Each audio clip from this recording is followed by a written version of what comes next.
ജാതീയമായ മനുഷ്യരായിരുന്നു ഈ കേരളത്തിലെ മഹാഭൂരിപക്ഷം വരുന്ന മനുഷ്യർ. ആ മനുഷ്യർ ഇന്നത്തെ തന്റെ ജീവിത രീതികൾ പുലർത്തുന്ന ഒരു വ്യക്തി എന്ന എല്ലാ വിഭാഗ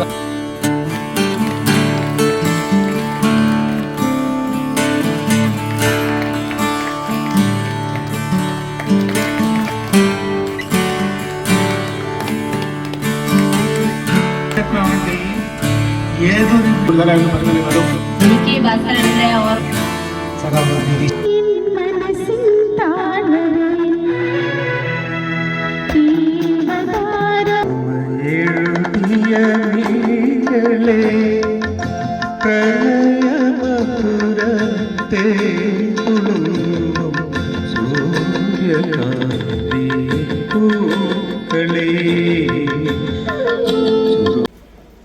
പാർട്ടിയുടെ ഏരിയ സെക്രട്ടറി സഖാവ് ഷിബു ഉൾപ്പെടെ വേദിയിലെയും സദസ്സിലെയും പാർട്ടി പ്രവർത്തകരെ, സഖാക്കളെ, സഹോദരി സഹോദരന്മാരെ, സഖാവ് ഭാസ്കരന്റെ സ്മരണ പുതുക്കുന്ന ഈ ഒരു കാലത്ത്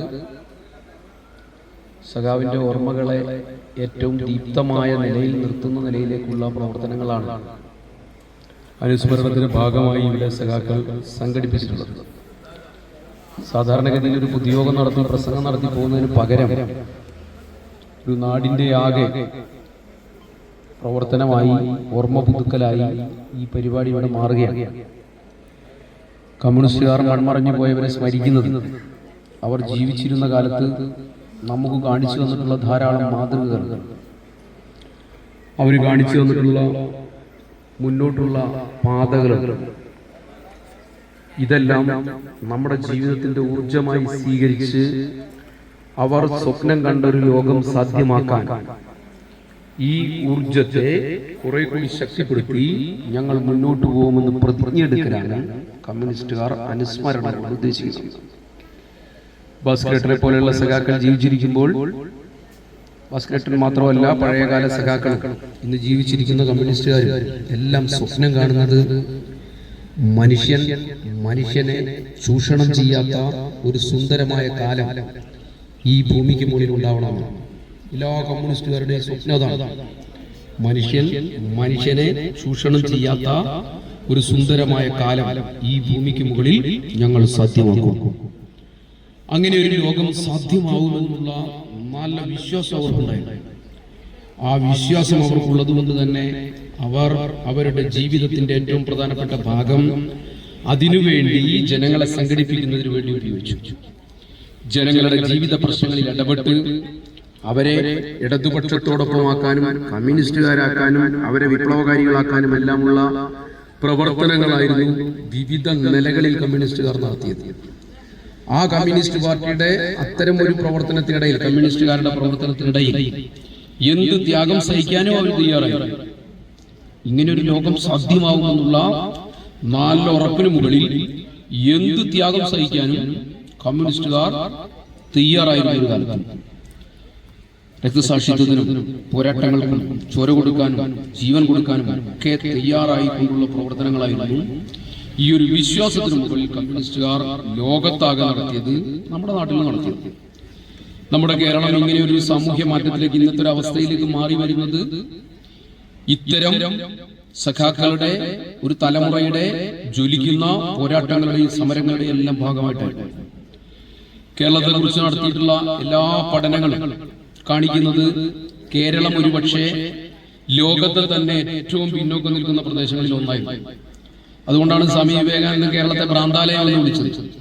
സ്വാമി വിവേകാനന്ദൻ ഭ്രാന്താലയം എന്ന് വിളിക്കുന്നതിന് മുമ്പേയുള്ള കേരളത്തെ കുറിച്ച് ഒരു ബ്രിട്ടീഷ് ചരിത്രകാരനായിട്ടുള്ള ഫ്രാൻസിസ് ഫുക്കാനൻ അദ്ദേഹത്തിന്റെ പുസ്തകത്തിൽ എഴുതി വെച്ചിരിക്കുന്നു. അദ്ദേഹം ഒരു ലോകം മുഴുവൻ സഞ്ചരിച്ചിട്ടുള്ള ഒരു മനുഷ്യനാണ്. അദ്ദേഹം കേരളത്തിലൂടെ യാത്ര ചെയ്യുമ്പോൾ ഒരു ദിവസം ട്രെയിൻ ഒരു പുഴയുടെ തീരത്തെത്തിയപ്പോൾ, ഒരു പാലത്തിനടുത്തെത്തിയപ്പോൾ നിന്നു. അപ്പൊ ആരോ പറഞ്ഞു ട്രാക്കിൽ എന്തൊക്കെയോ പണി നടക്കുന്നുണ്ട്, അതുകൊണ്ട് കുറച്ച് കഴിഞ്ഞിട്ട് ട്രെയിൻ പോകും പറഞ്ഞു. അപ്പൊ അയാള് ട്രെയിനിൽ നിന്ന് പുറത്തിറങ്ങി നോക്കിയപ്പം ഈ പുഴയുടെ തീരത്ത് മണൽത്തിട്ടയിൽ എന്തോ കച്ചവടം നടക്കുന്നുണ്ട്. അപ്പൊ അദ്ദേഹം അവിടെ പോയി നോക്കി, എന്താണ് അവിടെ കച്ചവടം നടക്കുന്നത്. അദ്ദേഹം കരുതിയത് അന്നത്തെ കച്ചവടം എന്ന് പറഞ്ഞാൽ ചക്ക കൊടുത്താൽ മാങ്ങ കിട്ടും, മാങ്ങ കൊടുത്താൽ തേങ്ങ കിട്ടും, ഇതൊക്കെയായിരുന്നു അന്നത്തെ കച്ചവടം. അങ്ങനെ എന്തോ കച്ചവടം ചെയ്യാണെന്നുള്ള കരുതിയിട്ടാണ് അദ്ദേഹം അവിടെ പോയി നോക്കിയത്, കച്ചവട കേന്ദ്രത്തിലേക്ക് പോയി നോക്കിയത്. പക്ഷെ അദ്ദേഹം അവിടെ കണ്ടത് ചക്കയും മാങ്ങയും ഒന്നും ആയിരുന്നില്ല. അവിടെ കച്ചവടം ചെയ്യുന്നത് പച്ച മനുഷ്യനെയാണ്. പച്ച മനുഷ്യന്റെ ആ ചന്തയിലെ വില എന്ന് പറയുന്നത് ഒരു മനുഷ്യന് 8 അണയാണ് വില എന്ന് ഫ്രാൻസിസ് ബുക്കാനൻ എഴുതി വെച്ചിരിക്കുന്നു. 8 അണ എന്ന് പറഞ്ഞാൽ ഇന്നത്തെ 50 പൈസയാണ്. 50 പൈസ കൊടുത്താൽ ഒരു ജന്മിക്ക് അടിമച്ചന്തയിൽ പോയാൽ ഒരു മനുഷ്യനെ വാങ്ങാൻ കിട്ടും. 16 അണ കൊടുത്താൽ ഒരു അടിമയെ കിട്ടും, അടിമയുടെ ഭാര്യയെ കിട്ടും, അടിമ കുടുംബത്തെ കിട്ടും. 16 അണ കൊടുത്താൽ ഒരു അടിമ കുടുംബത്തെ ജന്മിമാർക്ക് അടിമച്ചന്തയിൽ നിന്ന് കിട്ടും. 16 അണയും 8 അണയും കൊടുത്ത് വാങ്ങുന്ന അടിമകളെ വിൽക്കാനും കൊല്ലാനും പണയം വെക്കാനും എല്ലാം ഈ വാങ്ങുന്ന ജന്മിമാർക്ക് അല്ലെങ്കിൽ ഉടമകൾക്ക് അവകാശം ഉണ്ടായിരുന്നു. ഒറ്റ വ്യവസ്ഥയും ദമ്പതികളായ അടിമകളെ വിൽക്കുമ്പോൾ വെവ്വേറെ വിൽക്കാൻ വേണ്ടി പാടില്ല. ദമ്പതികളായ അടിമകളെ പണയം വെക്കുമ്പോൾ വെവ്വേറെ പണയം വെക്കാൻ വേണ്ടി പാടില്ല. കൊല്ലുന്നതിനൊരു വ്യവസ്ഥയില്ല. ഒറ്റക്ക് കൊല്ലാം, കൊല്ലാം. അങ്ങനെ വിൽക്കപ്പെടാനും കൊല്ലപ്പെടാനും പണയം വെക്കപ്പെടാനും ഒക്കെ വിധിക്കപ്പെട്ടിരുന്ന മനുഷ്യരായിരുന്നു ഈ കേരളത്തിലെ മഹാഭൂരിപക്ഷം വരുന്ന മനുഷ്യർ. ആ മനുഷ്യർ ഇന്നത്തെ തന്റേടികളായ മനുഷ്യരായി മാറിയത് കേരളത്തിൽ നടന്ന ഐതിഹാസികങ്ങളായ സമരങ്ങളുടെയും പോരാട്ടങ്ങളുടെയും രക്തസാക്ഷിത്വങ്ങളുടെയും എല്ലാം കേരളം സ്വാഭാവികമായി മാറിയതല്ല, പോരാട്ടങ്ങളുടെയും സമരങ്ങളുടെയും എല്ലാം ഉൽപ്പന്നമെന്നുള്ള നിലയിലാണ് ഇന്നത്തെ കേരളം രൂപപ്പെടുന്നത്.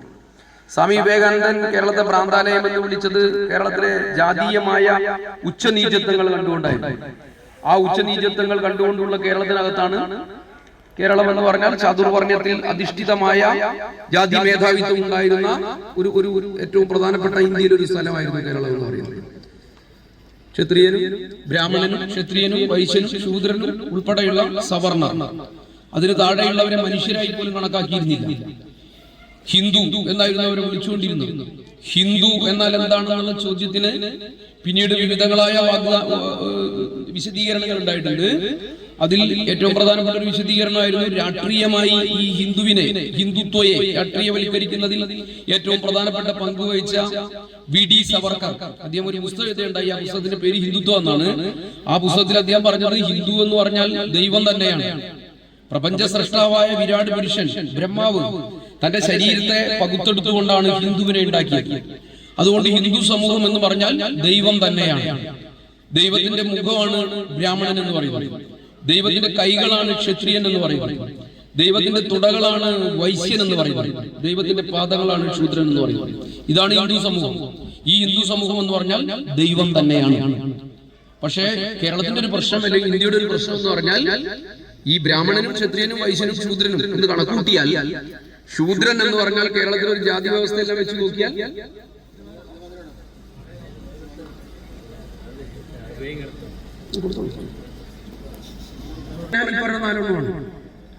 ഇതിൽ 4ാമത്തെ ശൂദ്രനാണ്. 4എണ്ണത്തിൽ ശൂദ്രൻ എന്ന് പറഞ്ഞാൽ കേരളത്തിലെ ജാതി വ്യവസ്ഥയെല്ലാം വെച്ച് നോക്കിയാൽ നായരാണ് കേരളത്തിലെ ശൂദ്രൻ. ഇന്ത്യ രാജ്യത്തിലെ ശൂദ്രൻ നായരാണ്. പിന്നെ അത് കഴിഞ്ഞാലുള്ള മനുഷ്യരെ കുറിച്ച് പറയുന്നത് 5ാം വർണ്ണം, ചണ്ടാളന്മാർ, പഞ്ചമന്മാർ, അസ്പൃശ്യർ എന്നെല്ലാം പറഞ്ഞ് മനുഷ്യരായി പോലും കണക്കാക്കാത്ത വിഭാഗമാണ് ഈ പറയുന്ന ഇന്ന് ഞങ്ങൾ ഹിന്ദുക്കളാണ് എന്നൊക്കെ അഭിമാനത്തോടുകൂടി പറയുന്ന വിഭാഗം. ഞാൻ പറയുന്നത് കേരളത്തിൽ ഇങ്ങനെയൊരു കാലം ഉണ്ടായിരുന്ന കാലത്ത് ഈ സവർണരുടെ സമ്പൂർണമായ അടിമകളായിരുന്നു ഈ 5ാം വർണ്ണം തൊട്ട് അങ്ങോട്ടുള്ളവർ. അവരെ മനുഷ്യരായി പോലും കണക്കാക്കിയിരുന്നില്ല. അവർക്ക് വഴി നടക്കാൻ അവകാശം ഉണ്ടായിരുന്നില്ല, ദൈവത്തെ കാണാൻ അവകാശം ഉണ്ടായിരുന്നില്ല, മാറുമറയ്ക്കാൻ അവകാശം ഉണ്ടായിരുന്നില്ല. അങ്ങനെയുള്ള ഒരു അവകാശം ആ വിഭാഗങ്ങൾക്കുണ്ടായിരുന്നില്ല. അങ്ങനെയുള്ള ജാതീയമായ ഉച്ചനീചത്വങ്ങൾ കണ്ടുകൊണ്ടാണ് സ്വാമി വിവേകാനന്ദൻ കേരളത്തെ ഭ്രാന്താലയം എന്ന് വിളിച്ചത്. ആ ഭ്രാന്താലയത്തിനകത്ത് ഈ പറയുന്ന ജാതീയമായ ഉച്ചനീചത്വങ്ങൾക്കെതിരായി മനുഷ്യസ്നേഹികളായ നവോത്ഥാന നായകർ മനുഷ്യനെ ജാതി പരിഷ്കരണ പ്രസ്ഥാനങ്ങൾ കേരളത്തിൽ രൂപപ്പെടുത്തിയെടുത്തു. അന്ന് ഈ 5ാം വർണ്ണത്തിൽ വമ്പന്മാരായിരുന്നു ഈഴവന്മാർ എന്ന് പറയുന്നവർ. ഇവിടെ നമ്മൾ തീയര് എന്ന് പറയും, അപ്പുറത്തേക്ക് ഈഴവന്മാരെന്ന് പറയും. അവർക്കും ദൈവത്തെ കാണാനും ആരാധിക്കാനും അവകാശം ഉണ്ടായിരുന്നില്ല. അന്ന് ഈഴവന്മാർക്ക് ദൈവത്തെ ആരാധിക്കുക എന്ന് പറഞ്ഞാൽ ഏതെങ്കിലും ഒരു ആരാധനാ ദിവസം ഏതെങ്കിലും ഒരു പൊതുസ്ഥലത്ത് ഇരുന്നിട്ട് ദൈവത്തോട് പ്രാർത്ഥിക്കണം. ഇപ്പൊ ശിവരാത്രി ആണെങ്കിൽ ശിവരാത്രി ദിവസം ഏതെങ്കിലും ഒരു പൊതുസ്ഥലത്തോ പുഴയുടെ തീരത്തോ ഈഴവരെല്ലാം കൂടി ഒന്നിച്ചു ചേരും. എന്നിട്ട് ശിവനോട് പ്രാർത്ഥിക്കും. ശിവന്റെ കൂടെ അവർ ഉറക്കൊഴിഞ്ഞിരിക്കും. ഇങ്ങനെയൊക്കെയായിരുന്നു ആരാധനാക്രമം. അങ്ങനെയുള്ള ഒരു കാലത്താണ് 1888 ഇങ്ങനെ ഒരു ശിവരാത്രി ദിവസം ശ്രീനാരായണ ഗുരു എന്ന് പറയുന്ന ഒരു മനുഷ്യൻ നെയ്യാർപ്പുഴയുടെ തീരത്ത് ഇങ്ങനെ ശിവനെ ആരാധിക്കുന്നതിന് വേണ്ടി ഒത്തുകൂടിയ മനുഷ്യന്മാരുടെ കൂടെ നിന്നുകൊണ്ട് അവർക്കിടയിൽ നിന്നും അദ്ദേഹം ഈ തിരുവനന്തപുരത്തെ നെയ്യാർപ്പുഴയിലേക്ക് ചാടുകയാണ്. എന്നിട്ട് കുറച്ചു കഴിഞ്ഞിട്ട് അദ്ദേഹം ഒരു കല്ലുമായി പൊന്തി വരികയാണ്. ആ കല്ല് അദ്ദേഹം കൊണ്ടുപോയി പ്രതിഷ്ഠിക്കുകയാണ്. അതാണ് അരുവിപ്പുറം പ്രതിഷ്ഠ എന്ന് പറയുന്നത്. അങ്ങനെ പ്രതിഷ്ഠിച്ച് അദ്ദേഹം അവിടെ കൂടിയിട്ടുള്ള ആളുകളോട് പറഞ്ഞു, വന്നോളൂ, നിങ്ങളുടെ ശിവനാഥ് ആരാധിച്ചോളൂ പറഞ്ഞു. അന്ന് ഞാൻ നേരത്തെ പറഞ്ഞ ഈ ഹിന്ദുക്കളിൽപ്പെട്ട സവർണരായ ആളുകൾ, സനാതനികൾ പറഞ്ഞു, നാരായണ, നിനക്കാരാണ് ഇതിന് അവകാശം തന്നത്? നാരായണ ദൈവത്തെ കാണാൻ പോലുള്ള അവകാശമില്ല. ആ നാരായണൻ ദൈവത്തെ ഉണ്ടാക്കിയാണ്. അപ്പൊ അവര് ചോദിച്ചു, നാരായണ, നിനക്കാരാണ് ഇതിന് അവകാശം തന്നത്? നാരായണൻ പറഞ്ഞു, ഇത് ഞങ്ങളുടെ ശിവനാണ്, ഞങ്ങൾ ഇതിനെ ആരാധിച്ചോളാം എന്ന് പറഞ്ഞു. കുറച്ചു കാലം കഴിഞ്ഞപ്പം നാരായണൻ അവിടെ ഒരു അമ്പലം ഉണ്ടാക്കി. ആ നാരായണനാണ് ശ്രീനാരായണ ഗുരു. ശ്രീനാരായണ ഗുരു ഒരു അമ്പലം ഉണ്ടാക്കി. ആ അമ്പലത്തിന് മുകളിൽ ലോകത്തെ ഏറ്റവും സുന്ദരമായ ഒരു മുദ്രാവാക്യം അദ്ദേഹം എഴുതി വെച്ചു. അതിങ്ങനെയായിരുന്നു: ജാതിഭേദം മതദ്വേഷം ഏതുമില്ലാതെ സർവരും സോദരത്തേനെ വാഴുന്ന മാതൃകാസ്ഥാനമാണിത്. ജാതി വ്യത്യാസമോ മതവ്യത്യാസമോ ഇല്ലാതെ എല്ലാ മനുഷ്യരും ഏകോദര സഹോദരന്മാരെ പോലെ വാഴുന്ന മാതൃകാ സ്ഥാനമാണിതെന്ന് അദ്ദേഹം ആ ക്ഷേത്രത്തിന്റെ മുകളിൽ ലോകത്തെ ഏറ്റവും സുന്ദരമായ മുദ്രാവാക്യം എഴുതി വെച്ചു. ആ മുദ്രാവാക്യം അക്കാലത്ത് കേരളത്തിലാകെ ശക്തിപ്പെട്ടിരുന്ന നവോത്ഥാന പ്രസ്ഥാനങ്ങളെല്ലാം ഹൃദയത്തിൽ ഏറ്റുവാങ്ങി. വഴി നടക്കുന്നതിന് അവകാശമില്ലാതിരുന്ന മനുഷ്യർ വഴി നടക്കുന്നതിന് വേണ്ടിയിട്ടുള്ള സമരങ്ങൾക്ക് നേതൃത്വം നൽകി. മാറുമറയ്ക്കാൻ അവകാശമില്ലാതിരുന്ന മനുഷ്യർ മാറുമറയ്ക്കുന്നതിന് വേണ്ടിയിട്ടുള്ള അവകാശങ്ങൾക്ക് വേണ്ടിയുള്ള പോരാട്ടത്തിനകത്ത് അണിനിരന്നു. അങ്ങനെ എല്ലാ നിലയിലേക്കുമുള്ള പോരാട്ടങ്ങളും ചെറുത്തുനിൽപ്പുകളും എല്ലാം കേരളത്തിൽ ശക്തമായി. അങ്ങനെ ഒരു പോരാട്ടത്തിന്റെ ഒരു കാലത്താണ് വൈക്കം സത്യാഗ്രഹം എന്ന് പറയുന്നത്. വൈക്കം സത്യാഗ്രഹം എന്ന് പറഞ്ഞാൽ ഇന്നിപ്പോ കേരളത്തില് മനുഷ്യന്മാർക്ക് അല്ലെങ്കിൽ ഈ പറയുന്ന അഞ്ചാം പറഞ്ഞായാലും ചണ്ടാളന്മാരായാലും ഒക്കെ ആയിട്ടുള്ള ഹിന്ദുവിനൊന്നും കയറാൻ വേണ്ടി പറ്റാത്ത ഒരു അമ്പലം കേരളത്തിലില്ല. പക്ഷെ അന്ന് വഴി നടക്കാൻ പോലും അവകാശമില്ലാതിരുന്ന ഒരു കാലത്ത് കേരളത്തിൽ നടന്ന ഏറ്റവും പ്രധാനപ്പെട്ട സമരമായിരുന്നു വൈക്കം സത്യാഗ്രഹം. വൈക്കം സത്യാഗ്രഹത്തിന്റെ പ്രത്യേകത, വൈക്കം അമ്പലത്തിന്റെ ചുറ്റുമുള്ള വഴിയിലൂടെ പിന്നോക്ക ജാതിയിൽപ്പെട്ടവർക്ക് നടക്കാൻ അവകാശം ഉണ്ടായിരുന്നില്ല. പട്ടിക്കും പൂച്ചക്കും പോവാം. അക്കാലത്ത് തിരുവിതാംകൂറിൽ കാറുണ്ടായിരുന്ന ഏറ്റവും മനുഷ്യനുള്ളത് അതൊരു ചാന്നാറായിരുന്നു. ചാന്നാനായിരുന്നു. ആ ചാന്നാന് കാറുണ്ടായിരുന്നു. പക്ഷേ ചാന്നാന് ആ കാറിൽ അമ്പലത്തിന്റെ മുന്നിൽ, വൈക്കം അമ്പലത്തിന് മുന്നിലൂടെ കാറിൽ യാത്ര ചെയ്യാനുള്ള അവകാശം ഉണ്ടായിരുന്നു. ചാന്നാന്റെ ഡ്രൈവർ ഒരു നായരായിരുന്നു. നായർക്ക് എന്ത് ചെയ്യാം? കാറുമായി അമ്പലത്തിന് മുന്നിലൂടെ പോവാം. അപ്പൊ ചാന്നാന് തന്റെ വീട്ടിൽ നിന്ന് ഇറങ്ങി പുറത്തേക്ക് പോകണമെങ്കിൽ വീട്ടിൽ നിന്ന് ഇറങ്ങി അദ്ദേഹം കാറിന്ന് ഇറങ്ങണം.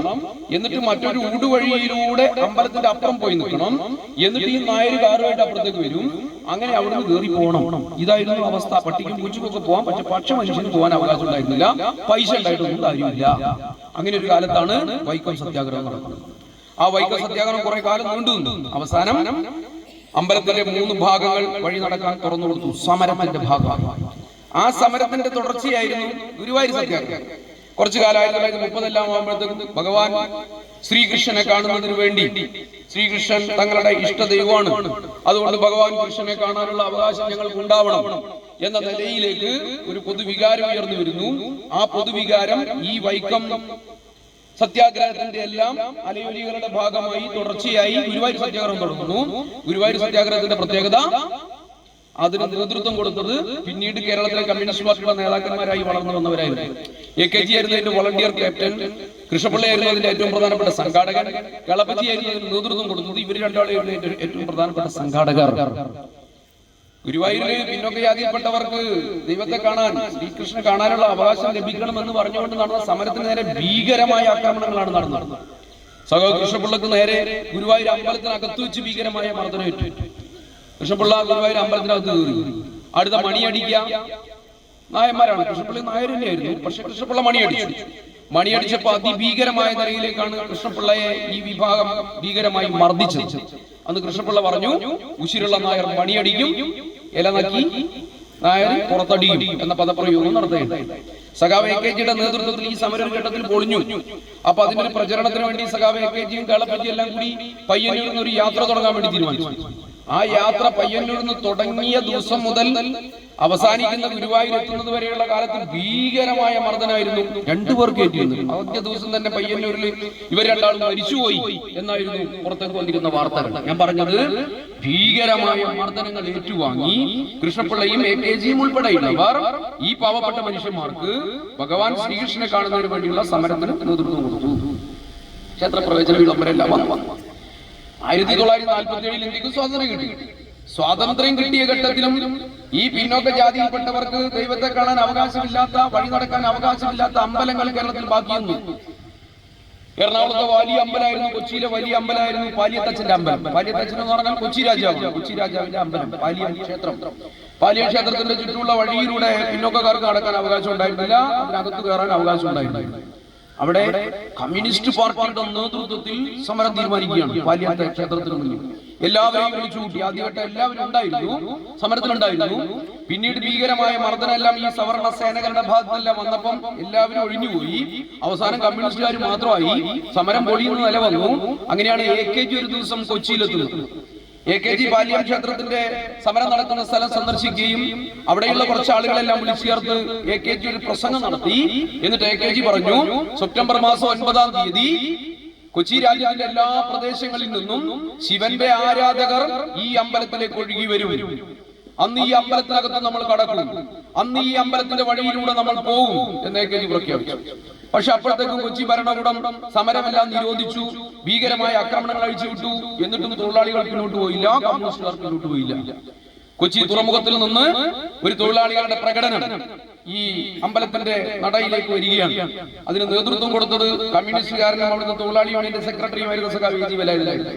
സഖാവ് AG വേലായുധന്റെ നേതൃത്വത്തിലുള്ള പ്രകടനം അമ്പലത്തിന് മുന്നിൽ എത്തുമ്പോഴത്തേക്കും ഭീകരമായ ആക്രമണം നടന്നു. ഒരു ഭാഗത്ത് ആനകളെ അഴിച്ചുവിട്ട് ആളുകളെ മുഴുവൻ ഓടിച്ചു.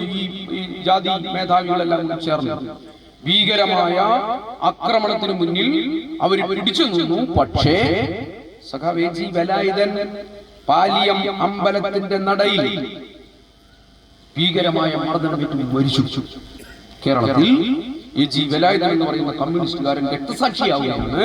കേരളത്തിൽ പാവപ്പെട്ട ഹിന്ദുവിന് ദൈവത്തെ കാണുന്നതിന് വേണ്ടിയിട്ടുള്ള അവകാശ സമരത്തിൽ പങ്കുചേർന്നതിന്റെ ഭാഗമായി ഞാനിത് പറഞ്ഞത് കേരളത്തിൽ വലിയ നിലയിലേക്ക് ഇന്നത്തെ ഒരു കാലത്ത് വർഗീയത എല്ലാം ശക്തിപ്പെടുത്തിക്കൊണ്ടിരിക്കുന്ന ഒരു കാലത്ത് ഹിന്ദു വിഭാഗത്തിനിടയിൽ അല്ലെങ്കിൽ എല്ലാ മതവിഭാഗങ്ങൾക്കകത്തും വർഗീയത ശക്തിപ്പെടുത്താൻ വേണ്ടി വർഗീയ ശക്തികൾ അവരുടെ പ്രചരണം നടത്തിക്കൊണ്ടിരിക്കുമ്പോൾ നമ്മൾ ഓർക്കേണ്ട കാര്യം, നമ്മുടെ പഴയകാല സഖാക്കൾ അവരുടെ ചോരയുടെയും ജീവന്റെയും മുകളിലാണ് ഇന്ന് ഈ കേരളം ഇങ്ങനെ നിലനിൽക്കുന്നത്. ഇന്ന് കേരളത്തിലെ എല്ലാ വിഭാഗം വരുന്ന ഹിന്ദുക്കൾക്കും കയറാൻ വേണ്ടി പറ്റാവുന്ന അമ്പലങ്ങളെല്ലാം തുറന്നു കിട്ടിയിട്ടുണ്ടെങ്കിൽ, നടക്കാൻ വേണ്ടി പറ്റാവുന്ന വഴികളെല്ലാം ഉണ്ടായിട്ടുണ്ടെങ്കിൽ അതിന് പിന്നിൽ കൃഷ്ണപിള്ളയുടെയും AKG-യുടെയും ചോരയുണ്ട്, സഖാവ് AG വേലായുധന്റെ ജീവനും. അതിനു മുകളിൽ ചവിട്ടിയിട്ടാണ് ഇന്ന് കേരളത്തിലെ ഹിന്ദു ഈ അമ്പലങ്ങളിലേക്കെല്ലാം പോയിക്കൊണ്ടിരിക്കുന്നത് എന്നർത്ഥം. ഞാൻ പറഞ്ഞത് ഒന്നുകൂടി ആവർത്തിക്കുന്നത്, കേരളത്തിന്റെ ഇന്നത്തെ മാറ്റം എന്ന് പറയുന്നത് ആരും നമുക്ക് സൗജന്യമായി തന്നതല്ല. നമ്മുടെ പഴയകാല സഖാക്കൾ ജീവൻ കൊടുത്തും ചോര കൊടുത്തും ഉണ്ടാക്കിയെടുത്താണ്. ഈ നവോത്ഥാന പ്രസ്ഥാനങ്ങളുടെ തുടർച്ചയായിട്ടാണ് കേരളത്തിൽ തൊഴിലാളി പ്രസ്ഥാനം രൂപപ്പെടുന്നത്, കർഷക പ്രസ്ഥാനം രൂപപ്പെടുന്നത്. സാധാരണ ജനങ്ങളുടെ ജീവിത പ്രശ്നങ്ങൾ ഏറ്റെടുത്തുകൊണ്ട് കർഷക പ്രസ്ഥാനം ഒരു ഭാഗത്തും തൊഴിലാളി പ്രസ്ഥാനം മറുഭാഗത്തും വലിയ പോരാട്ടങ്ങൾക്ക് നേതൃത്വം നൽകി ജനങ്ങൾക്കെതിരായി ജനവിരുദ്ധമായ നടപടികളുമായി വരുന്ന ഭരണകൂടങ്ങൾക്കെതിരായി അവർ ജീവൻ കൊടുത്തും പോരാടുന്ന നിലയുണ്ടായി. ധാരാളം ഏറ്റുമുട്ടലുകൾ കേരളത്തിൽ നടന്നു. ആ ഏറ്റുമുട്ടലുകളെല്ലാം വലിയ സമരങ്ങളായി മാറി. ആ സമരങ്ങൾ രക്തസാക്ഷിത്വങ്ങളിലേക്ക് എത്തിക്കുന്ന നിലയുണ്ടായി. കയ്യൂർ, കരുവള്ളൂർ, കാവുമ്പായി, പുന്നപ്ര, വയലാർ, തില്ലങ്കേരി, പാടിക്കുന്ന്, ഊഞ്ചിയം എന്നെല്ലാം പറഞ്ഞാൽ പഴയകാലത്ത് കമ്മ്യൂണിസ്റ്റുകാർ അവരുടെ ജീവൻ പുല്ലുപോലെ വലിച്ചെറിഞ്ഞ് ഞങ്ങളുടെ തലമുറക്ക്, ഞങ്ങളുടെ അടുത്ത തലമുറക്ക് മനുഷ്യരായി ജീവിക്കാനുള്ള അവസരം ഈ നാട്ടിൽ ഉണ്ടാവണം, അങ്ങനെ ഉണ്ടാവും എന്ന ദൃഢനിശ്ചയത്തിൽ അവരുടെ ജീവൻ പുല്ലുപോലെ വലിച്ചെറിഞ്ഞ സ്ഥലങ്ങളുടെ പേരാണ് ഞാൻ പറഞ്ഞത്. കയ്യൂർ എന്നൊരു ഗ്രാമമുണ്ട്. ലോകത്ത് കമ്മ്യൂണിസ്റ്റുകാരും കമ്മ്യൂണിസ്റ്റുകാരെ സ്നേഹിക്കുന്നവരും ഉള്ളിടത്തോളം കാലം സ്മരിക്കുന്ന ഒരു നാടാണ് കയ്യൂർ.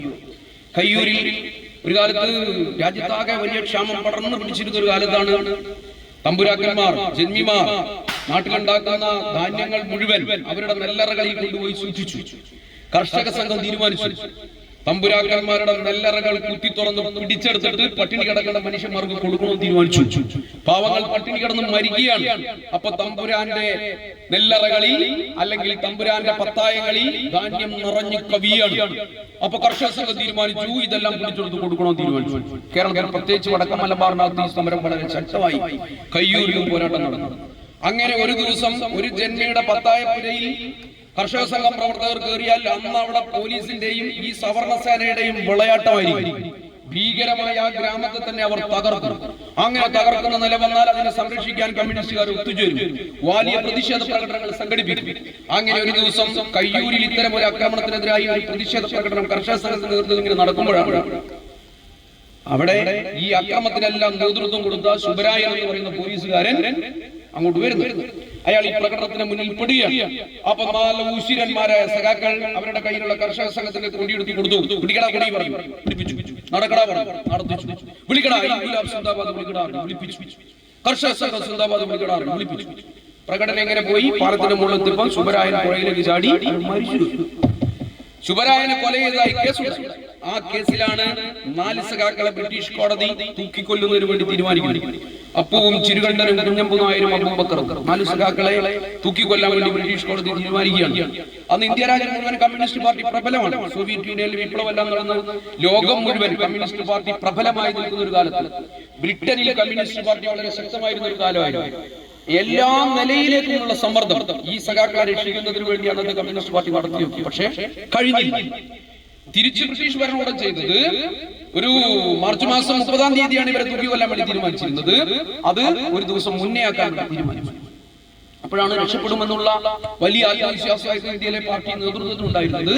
പക്ഷേ സഖാക്കളെ തൂക്കിലേറ്റും കൊല ചെയ്യും എന്നുള്ള ഘട്ടം വന്നപ്പോൾ അന്നത്തെ കമ്മ്യൂണിസ്റ്റ് പാർട്ടിയുടെ ജനറൽ സെക്രട്ടറി സഖാവ് PC ജോഷിയും സഖാക്കളും എല്ലാം കൂടി ഈ പാർട്ടിക്ക് വേണ്ടി മരിക്കാൻ വേണ്ടി പോകുന്ന സഖാക്കളെ കാണാൻ വേണ്ടി കയ്യൂരിലേക്ക് വരികയാണ്. കയ്യൂരിൽ വന്ന് ജയിലിൽ ഈ സഖാക്കളെ സന്ദർശിച്ചതിനെ കുറിച്ച് സഖാവ് PC ജോഷി ഒരു ചെറിയ കുറിപ്പ് എഴുതിയിട്ടുണ്ട്. ആ കുറിപ്പിന്റെ തുടക്കം ഇങ്ങനെയാണ്, അതിന്റെ പേരിങ്ങനെയാണ്, വിധിക്ക് മുമ്പ് എന്നുള്ളത്. കണ്ണീരോടുകൂടി മാത്രം വായിക്കാൻ വേണ്ടി പറ്റാവുന്ന ഒരു കുറിപ്പാണ്. കാരണം അവിടെ ഈ മരിക്കാൻ വേണ്ടി പോകുന്ന സഖാക്കളെയാണ് നേതാക്കൾ കാണാൻ വേണ്ടി പോകുന്നത്. അപ്പൊ അവരെ ആലോചിച്ചു എന്താണ് സഖാക്കളോട് പറയുക, എന്ത് പറഞ്ഞാണ് അവരെ ആശ്വസിപ്പിക്കുക. അവർ ജയിലിനകത്ത് ഇങ്ങനെ കഴിയാണ്, അവരുടെ മുന്നിലാണ് അവരെ തൂക്കിലേറ്റുന്നതിനുള്ള കൊടിമരം ഇങ്ങനെ തയ്യാറായി നിൽക്കുന്നത്. അങ്ങനെ മരണത്തിന് മുന്നിൽ നിൽക്കുന്ന സഖാക്കളെ എന്തു പറഞ്ഞാണ് ആശ്വസിപ്പിക്കുക എന്നാണ് നേതാക്കന്മാർ ആലോചിച്ചത്. ഒരു എത്തും പിടിയും കിട്ടിയില്ല. അവസാനം അവർ തീരുമാനിച്ചു സഖാക്കളെ വിഷമിക്കരുത്, അവർ വിഷമിച്ചിരിക്കുകയായിരിക്കും, വിഷമിക്കരുത് എന്ന് പറയാം എന്ന് കരുതി പോവാണ്. ജയിലിനകത്തേക്ക് കടന്ന പാർട്ടി നേതാക്കന്മാർ കണ്ടത് വിഷമിച്ചിരിക്കുന്ന 4 പേർക്ക് പകരം തങ്ങളെ നോക്കി ആവേശപൂർവ്വം മുദ്രാവാക്യം വിളിക്കുന്ന 4 ചെറുപ്പക്കാരെയാണ്. അതോടുകൂടി കമ്മ്യൂണിസ്റ്റ് പാർട്ടിയുടെ അഖിലേന്ത്യാ ജനറൽ സെക്രട്ടറി ഉൾപ്പെടെയുള്ള പാർട്ടി നേതാക്കന്മാർക്ക് സമനില നഷ്ടപ്പെട്ടു പോയി എന്ന ചരിത്രം രേഖപ്പെടുത്തി. ഏങ്ങലടിച്ചു കരഞ്ഞു അവർ. അവസാനം ഏങ്ങൽ ഒതുക്കിക്കൊണ്ട് സഖാക്കളോട് പറഞ്ഞു, പാർട്ടി നേതാക്കന്മാർ പറഞ്ഞു, സഖാക്കളെ നിങ്ങളെ രക്ഷിക്കാനുള്ള എല്ലാ ശ്രമവും നമ്മുടെ പാർട്ടി നടത്തി, ഞങ്ങൾക്കായില്ല, ഞങ്ങൾ നിങ്ങൾക്ക് ഉറപ്പു നൽകുന്നു. നിങ്ങൾ സ്വപ്നം കണ്ടൊരു ലോകം, മനുഷ്യനെ ചൂഷണം ചെയ്യാത്ത, എല്ലാ കുട്ടികളും വയറു നിറച്ച് ഭക്ഷണം കഴിച്ച് ആഹ്ലാദത്തിലേക്ക് നൃത്തം ചവിട്ടി പോകുന്ന സുന്ദരമായ ഒരു കാലം നിങ്ങൾ സ്വപ്നം കാണുന്നു. ആ നിങ്ങൾ സ്വപ്നം കണ്ട കാലം ഈ ഭൂമിക്ക് മുകളിൽ സാധ്യമാക്കാൻ നമ്മുടെ പാർട്ടി ഏതറ്റം വരെയും പോകുമെന്ന് ഞങ്ങൾ നിങ്ങൾക്ക് ഉറപ്പു നൽകുകയാണ്. ജയിലിന് പുറത്ത് ആയിരക്കണക്കായ സഖാക്കൾ നിങ്ങളുടെ അവസാനത്തെ വാക്കുകൾ കേൾക്കാൻ കാത്തിരിക്കുകയാണ്. ലോകം മുഴുവനുമുള്ള കമ്മ്യൂണിസ്റ്റുകാർ നിങ്ങളുടെ അവസാനത്തെ വാക്കുകൾ കേൾക്കാൻ കാത്തിരിക്കുന്നു. ഞങ്ങൾ എന്താണ് അവരോട് പറയേണ്ടത്? കയ്യൂർ സഖാക്കളുടെ അവസാനത്തെ വാക്കുകളായി ഞങ്ങൾ എന്താണ് അവരോട് പറയേണ്ടത് ചോദിച്ചു. 4 പേരും ഒറ്റ ശാസ്ത്രത്തിൽ പറഞ്ഞു, നമ്മുടെ സഖാക്കളോട് പറയുക, ഞങ്ങളെ ഓർത്ത് വിഷമിക്കരുത്, ഞങ്ങൾ ഞങ്ങളുടെ കടമ നിർവഹിക്കുക മാത്രമാണ് ചെയ്യുന്നത്. ഞങ്ങൾ ആഗ്രഹിക്കുന്നു ഞങ്ങൾക്കൊരു ജന്മം കൂടി ലഭിക്കണമേ. കമ്മ്യൂണിസ്റ്റുകാർ പുനർജന്മത്തിൽ വിശ്വസിക്കുന്നില്ല എന്ന് ഞങ്ങൾക്കറിയാം, എങ്കിലും ഞങ്ങൾ ആഗ്രഹിക്കുകയാണ് ഞങ്ങൾക്കൊരു ജന്മം കൂടി ലഭിക്കണമേ. അങ്ങനെ ഞങ്ങൾക്കൊരു ജന്മം കൂടി ലഭിച്ചാൽ ഞങ്ങളുടെ കയ്യൂർ ഗ്രാമത്തിൽ തന്നെ ജനിക്കാനും കമ്മ്യൂണിസ്റ്റുകാരായി വളരാനും ഭരണകൂടം സാധാരണ മനുഷ്യർക്ക് നേരെ നടത്തുന്ന ജനവിരുദ്ധമായ നിലപാടുകൾക്കെതിരായി, അനീതികൾക്കെതിരായി പാർട്ടിയുടെ ചെങ്കൊടിക്ക് കീഴിൽ പോരാട്ടങ്ങളിൽ അണിനിരന്ന് ഇതേപോലെ കേസുകളിൽ പ്രതി ചേർക്കപ്പെടാനും ഇതേപോലെ തൂക്കിലേറ്റപ്പെട്ട് രക്തസാക്ഷികളുമാവാനുമുള്ള ഭാഗ്യം ഞങ്ങൾക്ക് വീണ്ടും ഉണ്ടാവണമേ എന്നാണ് ഞങ്ങൾ ആഗ്രഹിക്കുന്നത് എന്ന് മരണം ഇങ്ങനെ മുന്നിൽ കാണുമ്പോൾ ഈ ലോകത്തോട് വിളിച്ചു പറഞ്ഞ കയ്യൂരിയ സഖാക്കൾ, അതേപോലെയുള്ള നൂറുകണക്കായ സഖാക്കളുടെ ചോരയുടെയും ജീവന്റെയും മുകളിലാണ് നമ്മുടെ ഇന്നത്തെ കേരളം രൂപപ്പെട്ടത്. പുന്നപ്ര വയലാർ കണ്ടില്ലെങ്കിൽ എന്ത് പുന്നപ്ര വയലാർ എന്ന് പറഞ്ഞാൽ അതൊരു സ്ഥലനാമം മാത്രമല്ല. SRCP അമേരിക്കൻ മോഡൽ പ്രഖ്യാപിക്കും. തൊഴിലാളികൾക്കുള്ള പ്രാഥമികമായ അവകാശങ്ങൾ പോലും കിട്ടാത്ത നാടായി കേരളം മാറുന്നു, തിരുവിതാംകൂർ മാറുന്നു. സ്വാതന്ത്ര്യത്തിന് വേണ്ടി, ഇന്ത്യയുടെ അഖണ്ഡതയ്ക്ക് വേണ്ടി തൊഴിലാളികൾ സമരമുഖത്ത് ഇറങ്ങാൻ തീരുമാനിച്ചു. ആ സമരത്തെ നേരിടാൻ SRCPയുടെ പട്ടാളവും ബ്രിട്ടീഷ് പട്ടാളവും ഒരുപോലെ രംഗത്തിറങ്ങുന്ന നിലയുണ്ടായി. SRCPയുടെ പട്ടാളവുമായി ഏറ്റുമുട്ടാൻ തൊഴിലാളി തീരുമാനിച്ചു. തൊഴിലാളിയുടെ കയ്യിൽ ഒന്നുമില്ല. പട്ടാളത്തിന്റെ മുന്നിലുള്ളത്, കയ്യിലുള്ളത് യന്ത്രത്തോക്കുകളാണ്. യന്ത്രത്തോക്കിൽ നിന്ന് തീയുണ്ടകളാണ് വരിക എന്ന് അവർക്ക് അറിയാം. ആ തീയുണ്ടകൾ ശരീരത്തിലേറ്റാൻ മരിക്കുന്ന ഉറപ്പാണ്. മരിക്കുമെന്ന് ഉറപ്പായ സമരത്തിൽ പങ്കുചേരാൻ തൊഴിലാളി പോകുമ്പോൾ അവന്റെ മനസ്സിലുണ്ടായിരുന്ന ഏറ്റവും പ്രധാനപ്പെട്ട ലക്ഷ്യമെന്ന് പറയുന്നത് തങ്ങൾ മരിച്ചുപോയാലും തങ്ങളുടെ തലമുറക്ക് മനുഷ്യരായി ഇവിടെ ജീവിക്കാനുള്ള അന്തരീക്ഷം ഉണ്ടാവണം. അതിനൊരു ബലം ഉണ്ടാവാൻ വേണ്ടി അവർ കഴിഞ്ഞു മുറിച്ചെടുത്തു. എന്നിട്ട് അത് അലകാക്കി, ആ അലക് ചെത്തി മിനുക്കി അതൊരു വാരിക്കുന്തം എന്ന് പറഞ്ഞ പേരിട്ട് ആ വാരിക്കുന്തവും പിടിച്ച് അവർ ഈ തൂക്കുമായി വരുന്ന പട്ടാളവുമായി ഏറ്റുമുട്ടി. ആയിരക്കണക്കായ സഖാക്കൾ രക്തസാക്ഷികളായി. വയലാറിന്റെ കവിതയിൽ പറയുന്നു, ചുടുചോരയുടെ ചങ്കൂറ്റമാണ്, ചുടുചോരയുടെ ചങ്കൂറ്റമാണ് പുന്നപ്രയിലും വയലാറിലും എല്ലാം കണ്ടത്. ഞാൻ പറഞ്ഞത് നമ്മുടെ ഭാവിക്ക് വേണ്ടി, നമുക്ക് വേണ്ടി ഇപ്പറയുന്ന ചുടുചോരയുടെ ചങ്കൂറ്റവുമായി നല്ല ആത്മവിശ്വാസത്തിൽ നമ്മുടെ മുൻ തലമുറ നേടിയ പോരാട്ടങ്ങൾ, സമരങ്ങൾ, ആ സമരങ്ങളാണ് ആധുനിക കേരളം രൂപപ്പെടുത്തിയത്.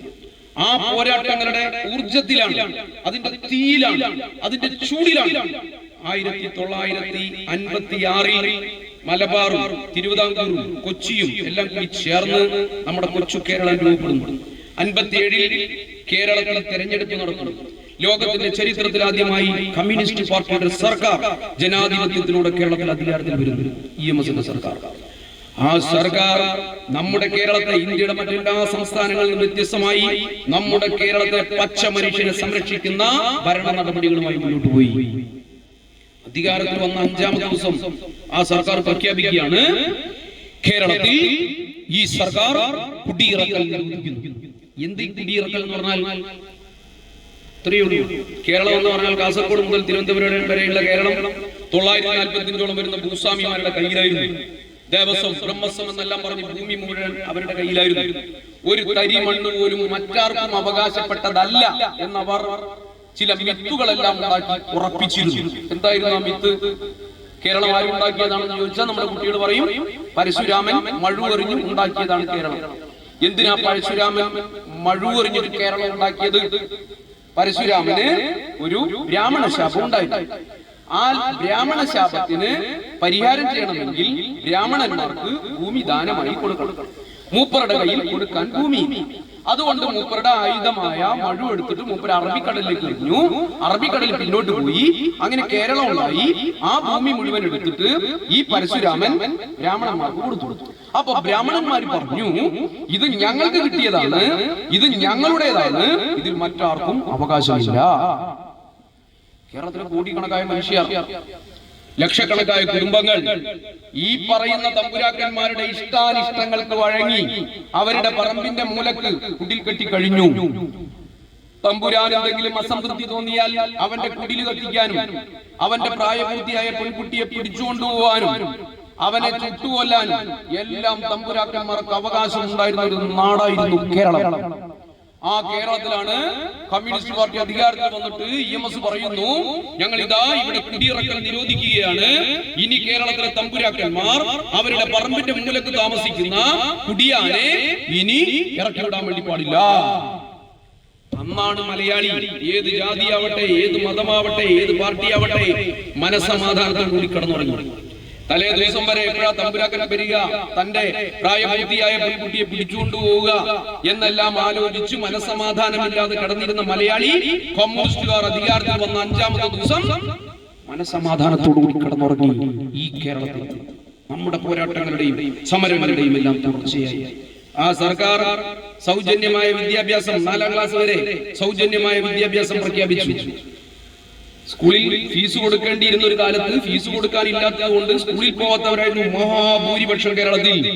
അവർ 4ാം ക്ലാസ് വരെ മക്കളെ സ്കൂളിൽ പഠിപ്പിക്കാൻ വേണ്ടി തുടങ്ങി. ആ സർക്കാർ തീരുമാനിച്ചു ഇങ്ങനെ കുടിയിറക്കാൻ നിരോധിച്ചാൽ മാത്രം പോരാ, ഈ പാവങ്ങൾക്ക് ഭൂമി കൊടുക്കണം. കമ്മ്യൂണിസ്റ്റ് പാർട്ടിയുടെ കാഴ്ചപ്പാട് ഇവിടെ നേതൃത്വം അവസാനിപ്പിക്കണം എന്നുള്ളതായിരുന്നു. പണ്ട് മലബാറിൽ ഒരു കമ്മീഷൻ ഉണ്ടായിരുന്നു. മലബാറിലെ ഭൂപരിഷ്കരണവുമായി ബന്ധപ്പെട്ടുകൊണ്ട് ബ്രിട്ടീഷ് ഗവൺമെന്റ് നിശ്ചയിച്ച കാർഷിക ബന്ധങ്ങളെ സംബന്ധിച്ച് പഠിക്കാൻ ഒരു കമ്മീഷൻ. അതിൽ അംഗമായിരുന്നു EMS. ജയിലിൽ പോയ കാലത്ത് ഇതിലുള്ള ജന്മിമാരെല്ലാം കൂടി ഒരു റിപ്പോർട്ട് ഉണ്ടാക്കി സർക്കാരിലേക്ക് സമർപ്പിച്ചു. EMS തിരിച്ചു വന്നപ്പം EMS ഒരു വിയോജന കുറിപ്പ് എഴുതി. കുട്ടികൃഷ്ണ മേനോൻ കമ്മിറ്റിക്ക് ഒരു വിയോജന കുറിപ്പ്. അതിൽ EMS പറഞ്ഞു, കേരളത്തിൽ ജന്മിത്വം അവസാനിപ്പിച്ചുകൊണ്ട് മാത്രമേ, കേരളത്തിലെ ഭൂബന്ധങ്ങളിൽ മാറ്റം വരുത്തിക്കൊണ്ട് മാത്രമേ കേരളത്തെ മുന്നോട്ട് കൊണ്ടുപോകാൻ വേണ്ടി പറ്റൂ. അത് കർഷക സംഘ മുദ്രാവാക്യമായി ഏറ്റെടുക്കുക. അങ്ങനെയാണ് അക്കാലത്ത് ഏറ്റവും സുന്ദരമായ പാട്ട് പുറത്തിറങ്ങുന്നത്. ആ പാട്ട് നമ്മൾ കൊയ്യും വയലെല്ലാം നമ്മുടേതാവും പൈങ്കിളി എന്നായിരുന്നു. കമ്മ്യൂണിസ്റ്റുകാർ പാടിയ ഈ പാട്ട് അധികാരത്തിൽ വന്നപ്പോൾ നടപ്പിലാക്കാൻ EMSന്റെ ഗവൺമെന്റ് നടപടികൾ സ്വീകരിച്ചു. ആർക്കു വേണ്ടി? ഈ കേരളത്തിലെ 945ഓളം വരുന്ന ഭൂസ്വാമിമാരുടെ കയ്യിൽ നിന്ന് ഭൂമി പിടിച്ചെടുത്ത് ബാക്കി മുഴുവൻ വരുന്ന മനുഷ്യന്മാർക്കും വേണ്ടി അവർക്കിത് കൊടുക്കാൻ, സമഗ്രമായ ഭൂപരിഷ്കരണം നടപ്പിലാക്കാൻ കമ്മ്യൂണിസ്റ്റ് പാർട്ടി തീരുമാനിക്കുകയാണ്. അപ്പോഴതാ ഈ ഭൂസ്വാമിമാർക്ക് വേണ്ടി കേരളത്തിലെ വലതുപക്ഷ രാഷ്ട്രീയം, ജാതിമത സംഘടനകൾ, അമേരിക്കൻ CIA, കേരളത്തിലെ പത്രങ്ങൾ ഇതെല്ലാം കൂടി ചേർന്ന് കേരളത്തിൽ വിമോചന സമരം പ്രഖ്യാപിക്കുക. കമ്മ്യൂണിസ്റ്റ് പാർട്ടി ആർക്ക് വേണ്ടി നിലകൊണ്ടു? ഈ 945 ഒഴികെയുള്ള മഹാഭൂരിപക്ഷം വരുന്ന മനുഷ്യർക്ക് വേണ്ടി. കമ്മ്യൂണിസ്റ്റ് പാർട്ടി ആർക്കെതിരായി നിലകൊണ്ടു?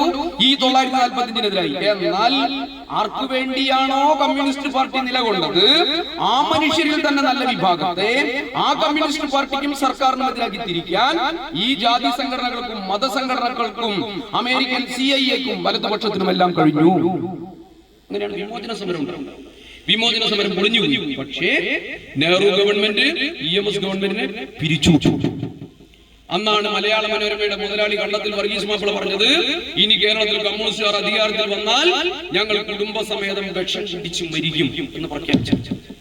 അപ്പൊ അന്ന് ഭൂപരിഷ്കരണം നടപ്പിലാക്കാൻ വേണ്ടി കഴിഞ്ഞില്ല. അന്ന് ധാരാളം ഭൂമിയെല്ലാം കണ്ടെത്തി. പിന്നീട് 10 വർഷം കഴിയുമ്പോൾ 1967 വീണ്ടും സഖാവ് EMS കേരളത്തിലെ മുഖ്യമന്ത്രിയാവുക. അന്ന് സപ്തകക്ഷി മുന്നണിയാണ്. ആ മുന്നണി സർക്കാർ അധികാരത്തിൽ വന്നു.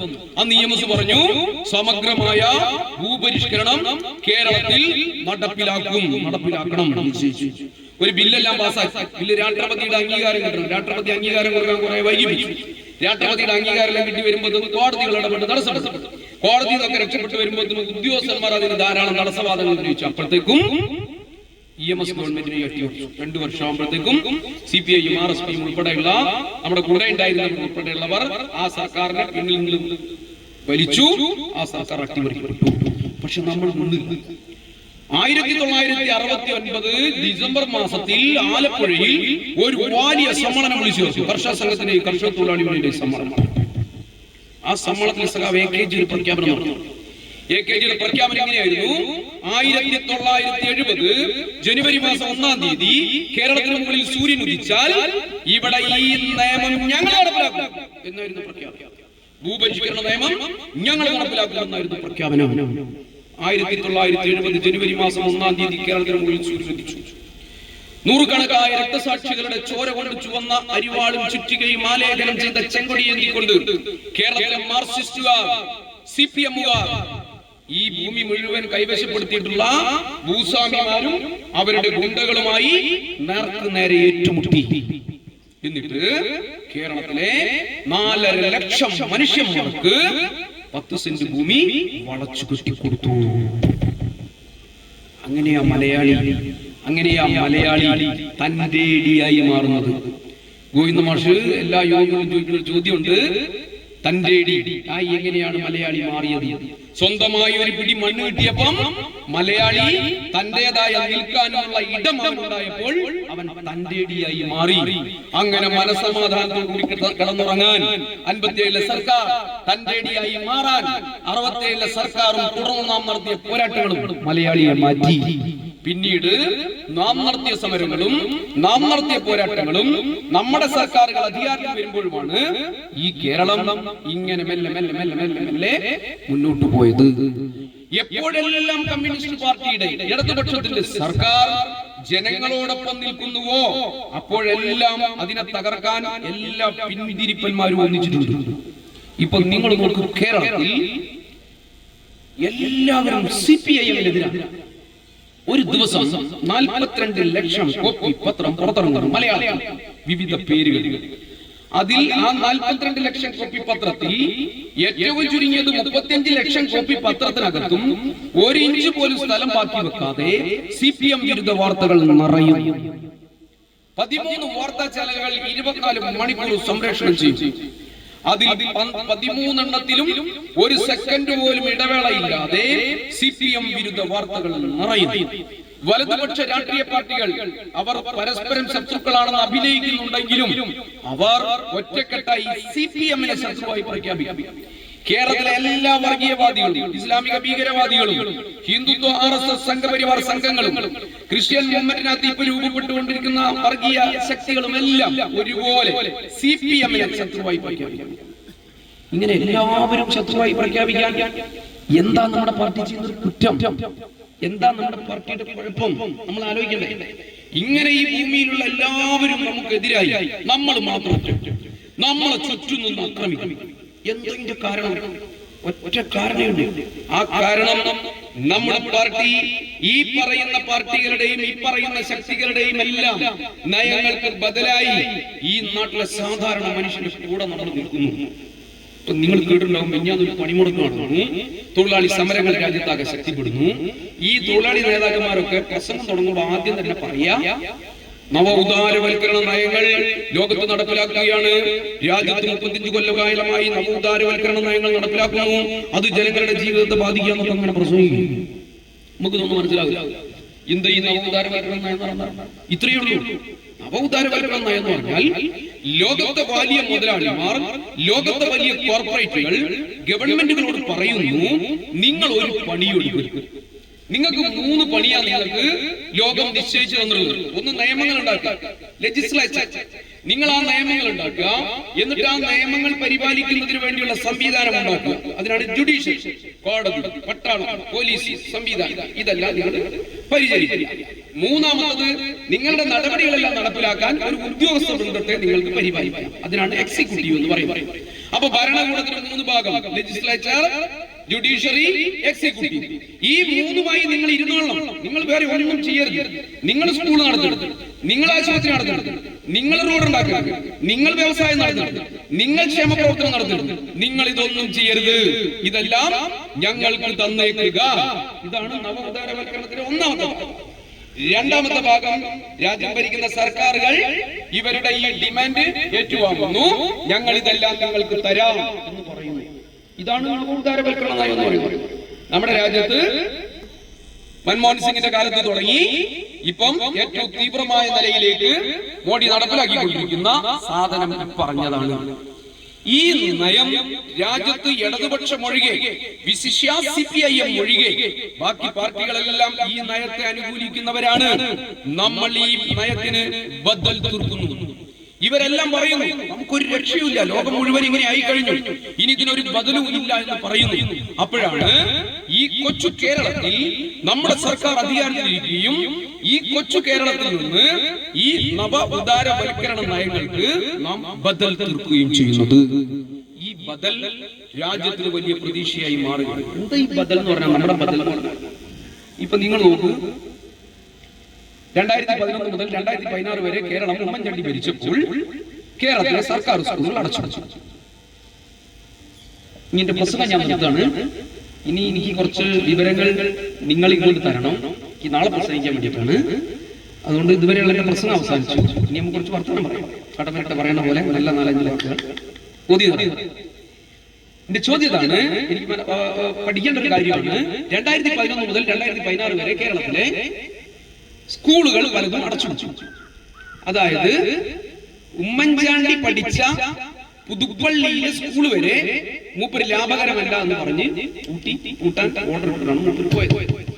എന്തുകൊണ്ടാണ് UDF കാലത്ത് സ്കൂളുകൾ അടച്ചുപൂട്ടേണ്ടി വന്നത്?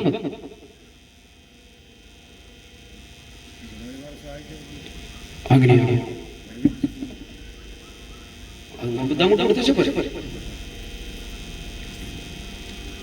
എന്താ കാരണം സ്കൂളുകൾ അടച്ചുപൂട്ടാൻ ലാഭകരമല്ല? എന്താ കാരണം? എന്താ കാരണം?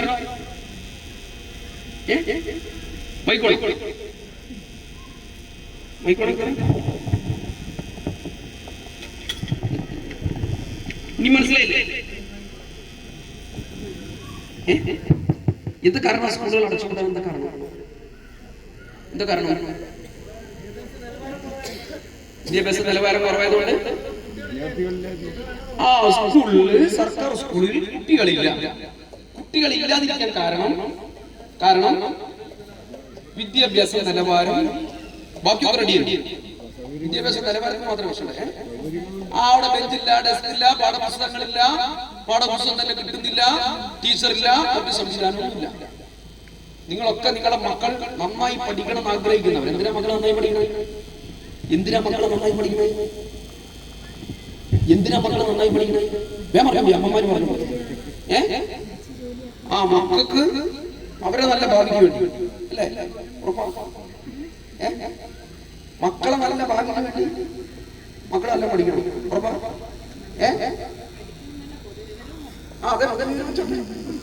ഇതാണ് ആഗ്രഹം. മക്കളുടെ ഭാവി രക്ഷപ്പെടുന്നതാണ്. ആയിക്കോട്ടെ, നല്ല പൗരന്മാരായിക്കോട്ടെ, പഠിച്ച നല്ല പൗരന്മാരാവും ആയിക്കോട്ടെ. മക്കള് നന്നാവണമെന്നാണ് ആഗ്രഹം. അല്ല, അത് മക്കളോട് കള്ളത്തരം പറഞ്ഞു കൊടുക്കണം. മക്കള് പഠിച്ച് നന്നായി ഒരു നല്ല നിലയിലെത്തിയാൽ അതാ പ്രശ്നം. അപ്പൊ അതുകൊണ്ട് എല്ലാ രക്ഷിതാക്കളും തങ്ങളുടെ മക്കൾ നന്നായി പഠിക്കണം എന്ന് ആഗ്രഹിച്ചു. അപ്പൊ ഈ ഇടിഞ്ഞു പൊളിഞ്ഞ സ്കൂളിലേക്ക് മക്കളെ പറഞ്ഞയച്ചതാ. അപ്പൊ എന്ത് ചെയ്തു വെച്ചാൽ ഈ മക്കളെ 5 ലക്ഷം മക്കളെയാണ് 5 ലക്ഷം മക്കളെയാണ് ഈ സർക്കാർ സ്കൂളിൽ പേര് വെട്ടിയിട്ട് ഇവിടെ കൊണ്ടുപോയി ചേർത്തി അൺഎയ്ഡഡ് സ്കൂളിൽ കൊണ്ടുപോയി ചേർച്ച. അപ്പൊ ഘട്ടമായി ഇതിങ്ങനെ പൊളിയാൻ തുടങ്ങി. അപ്പോഴും കുറച്ച് മക്കൾ എവിടെ തന്നെ നിൽക്കേണ്ടി വന്നു, കുറച്ചു മക്കൾ എവിടെ പഠിക്കേണ്ടി വന്നു? ഈ സർക്കാർ സ്കൂളിൽ ഇടിഞ്ഞു പൊളിഞ്ഞ സ്കൂളിൽ പഠിക്കേണ്ടി വന്നു. എന്താ കാരണം? ഈ കുട്ടികൾ അച്ഛന്റെ അമ്മേന്റെ അടുത്ത് പൈസ ഇല്ല, ഫീസ് കൊടുക്കാൻ പൈസ ഇല്ല. അതുകൊണ്ട് ഈ ഇടിഞ്ഞു പൊളിഞ്ഞ സ്കൂളിൽ മക്കൾ പഠിക്കുക. ഈ പാവങ്ങൾ രാവിലെ എണീറ്റ് സ്കൂളിലേക്ക് പോകുമ്പം അവരുടെ പ്രായത്തിലുള്ള അവരുടെ കൂട്ടുകാർ നല്ല വസ്ത്രമെല്ലാം ധരിച്ച് നല്ല ബസ്സിലെല്ലാം കയറി സ്കൂളിലേക്ക് പോവുക, സ്വകാര്യ സ്കൂളിലേക്ക് പോവുക. ഈ പാവങ്ങൾക്ക് കണ്ടിട്ട് സങ്കടം വരിക. എന്നിട്ട് നൊലോളിച്ചിട്ട് ഈ ഇടിഞ്ഞു പൊളിഞ്ഞ സ്കൂളിലേക്ക് പോവുക. സ്കൂളിൽ ചെന്നാൽ ആകെ ഒരു ടീച്ചറാണുള്ളത്. Teacher രസതന്ത്രത്തിന്റെ class എടുത്തുകൊണ്ടിരിക്കുകയാണ്. അപ്പൊ ക്ലാസ് എടുക്കുമ്പോൾ ഈ ടെസ്റ്റ് ട്യൂബ്, രാസപ്രക്രിയ ഇതെല്ലാം പഠിപ്പിക്കണം. അപ്പൊ ഒരു ചോക്ക് ഇങ്ങനെ ഉയർത്തി കാണിച്ച് ചിലപ്പോൾ ചോക്കും ഉണ്ടാവില്ല, ഒരു കടലാസ് ഇങ്ങനെ ചുരുട്ടി കാണിച്ചിട്ട് പറഞ്ഞു, ഇതാണ് ടെസ്റ്റ് ട്യൂബ് എന്ന് സങ്കല്പിച്ചോ. ഈ ടെസ്റ്റ് ട്യൂബിൽ രാസലായനി ഒഴിക്കും, ഇത് വേറെ ഒരു ടെസ്റ്റ് ട്യൂബ് ആണെന്നൊക്കെ പറഞ്ഞിട്ട് പഠിപ്പിക്കുക. ടീച്ചർ പോയപ്പോ ക്ലാസ് വിട്ടു. ഈ പാവം ചെറിയ മെല്ലെ ഇങ്ങനെ പോകുമ്പോ തന്റെ കൂട്ടുകാരൻ പഠിക്കുന്ന നല്ല സ്കൂൾ അപ്പുറണ്ട്. എന്നിട്ട് ഓനാ കൂടെ ഇങ്ങനെ പതുങ്ങി മെല്ലെ പോയി സങ്കടത്തോട് കൂടിയിട്ട് അതിന്റെ ജനവാതിലിനുള്ളിൽ കൂടെ ഉള്ളിലേക്ക് നോക്കുകയാണ്. അപ്പൊ കാണുകയാണ് തന്റെ കൂട്ടുകാരനെ അവന്റെ ടീച്ചർ ചുമരിന്റെ മുകളിൽ വലിയ സ്ക്രീനിൽ എന്താണ് ഈ ടെസ്റ്റ് ട്യൂബ് എന്ന് കാണിക്കുന്നു, എങ്ങനെയാണ് രാസപ്രക്രിയ നടക്കുന്നത് കാണിക്കുന്നു, എല്ലാം കൃത്യമായി പഠിപ്പിച്ചുകൊണ്ടിരിക്കുക. ഈ പാവത്തിന് ഇത് കണ്ടോടുകൂടി സങ്കടം പിന്നെയും കൂടുക. അത്തരം ഒരു കാലത്താണ് 2016 കേരളത്തിൽ ഇടതുപക്ഷം അധികാരത്തിൽ വരുന്നു. ആര് മുഖ്യമന്ത്രിയാവണ്?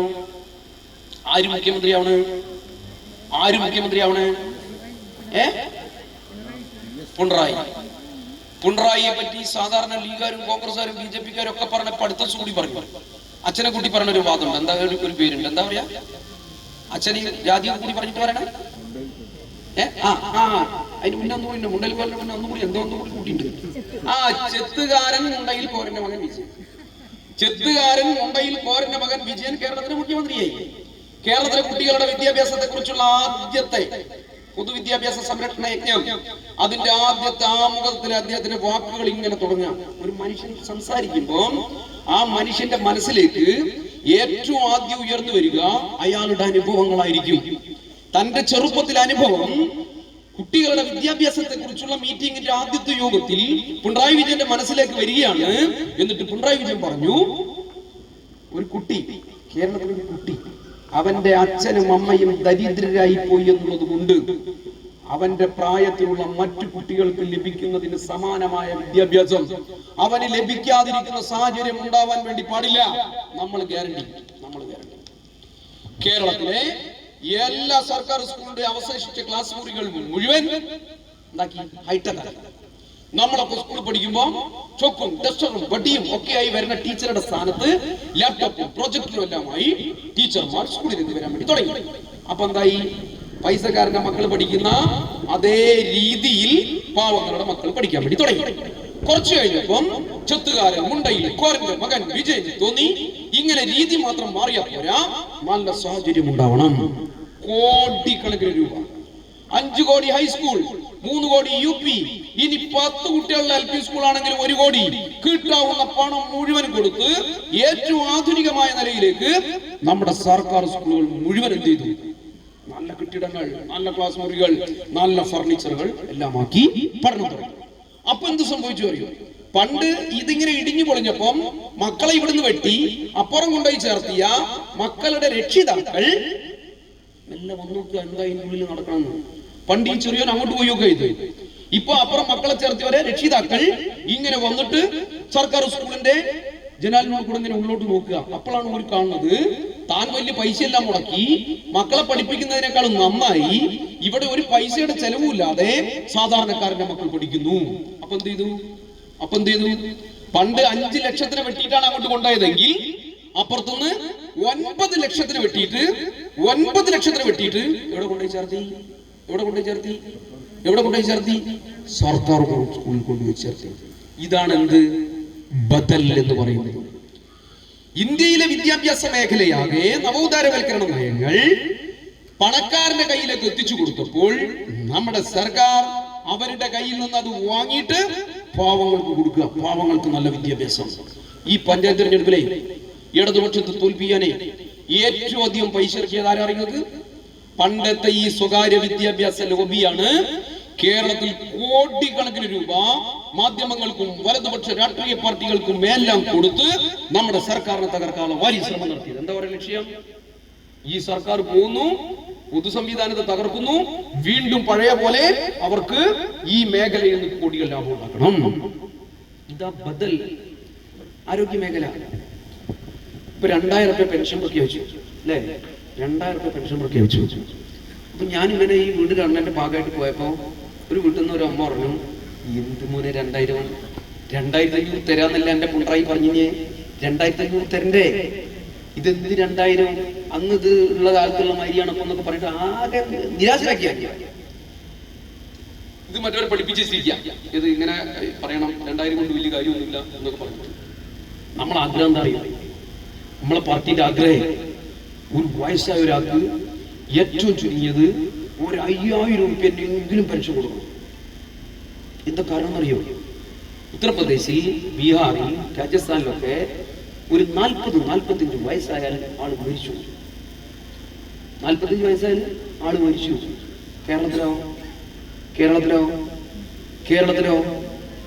കേരളത്തിൽ ഇപ്പൊ എത്ര വയസ്സായാലും ആള് മരിക്കും? 100 വയസ്സായാലും ആള് മരിക്കൂല. 100 വയസ്സായാലും ആള് മരിക്കൂല. എന്ത് കാരണം അറിയുന്നത്? ഉത്തർപ്രദേശിലും ബീഹാറിലും ഒക്കെ ഒരാൾക്ക് എന്തെങ്കിലും അസുഖം വന്നാൽ ഏറ്റവും ചുരുങ്ങിയത് പോക്കറ്റിൽ ഒരു 2000 രൂപ ഉണ്ടെങ്കിൽ ഡോക്ടറെ അടുത്ത് പോയിട്ട് ചികിത്സ നേടാനാവും. ഉമ്മൻചാണ്ടിയുടെ കാലത്ത് 2011 മുതൽ 2016 വരെയുള്ള കാലത്ത് കേരളത്തിൽ പ്രാഥമിക ആരോഗ്യ കേന്ദ്രങ്ങൾ നിങ്ങളൊക്കെ കണ്ടിട്ടുണ്ടാവും.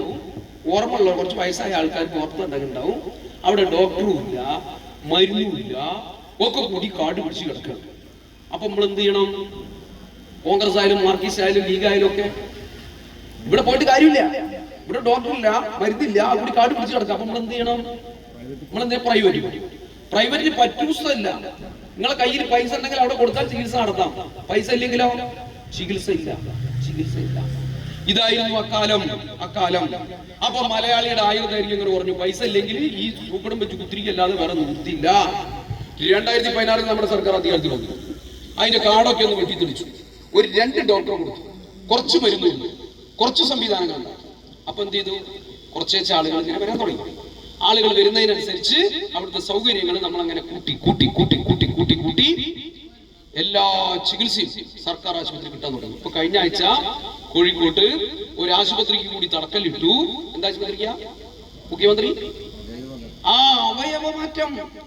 ലക്ഷക്കണക്കിന് രൂപ ഒരു സാധാരണ മനുഷ്യന് ചിന്തിക്കാൻ വേണ്ടി പറ്റാത്ത ലക്ഷക്കണക്കിന് രൂപ കൊടുത്താൽ മാത്രം കോഴിക്കോട്ടെ ഏറ്റവും പ്രധാനപ്പെട്ട സ്വകാര്യ ആശുപത്രികളിൽ മാത്രം നടക്കുന്ന അവയവ മാറ്റ ശസ്ത്രക്രിയ നമ്മുടെ ആശുപത്രിയിൽ നടക്കാൻ വേണ്ടി പോവുക. നമ്മുടെ മെഡിക്കൽ കോളേജിലെ സൂപ്പർ സ്പെഷ്യാലിറ്റി ഹോസ്പിറ്റലിൽ നടക്കാൻ വേണ്ടി പോവുക. ഇപ്പൊ ഹൃദയമാറ്റ ശസ്ത്രക്രിയ നടന്നു. അപ്പം മലയാളിക്ക് ഒരു ചെറിയ അസുഖം വന്നാൽ അപ്പൊ നമ്മൾ എന്ത് ചെയ്യണു? ഒരു ജലദോഷം വന്നാൽ, ഒരു പനി വന്നാൽ നമുക്ക് ചെലവൊന്നുമില്ല. നമ്മൾ പ്രാഥമിക ആരോഗ്യ കേന്ദ്രത്തിലേക്ക് പോകുന്നു, അല്ലെങ്കിൽ താലൂക്ക് ആശുപത്രിയിലേക്ക് പോകുന്നു, എന്നിട്ട് ഡോക്ടറെ കാണുന്നു, മരുന്ന് കുടിക്കുന്നു. നമ്മുടെ തടി ജോറാക്കി